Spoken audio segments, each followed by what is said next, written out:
How to activate your Chase Freedom credit card. So let's get started. First of all, visit the credit card verification website. You can find the website's URL on the back of your card or by going to chase.com personal credit card. Then create an online Chase account. If you already have an account, you can just log in. If you don't, click not enrolled sign up now to create an online account. You will need to provide the information asked, such as new credit card number, social security number, billing address, and your email. Then find a credit card account on the online portal.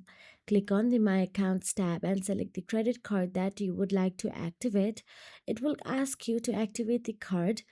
Click the activation button. Your card should be ready to use. After that, activate individual perks by going to the card benefits page. This may be under the rewards activity tab or the use points tab if you have a Sapphire Reserve card. Then sign the back of the card. Your credit card is not valid unless you sign it. Use a ballpoint pen and sign the back where it says signature. Write either your name or CID.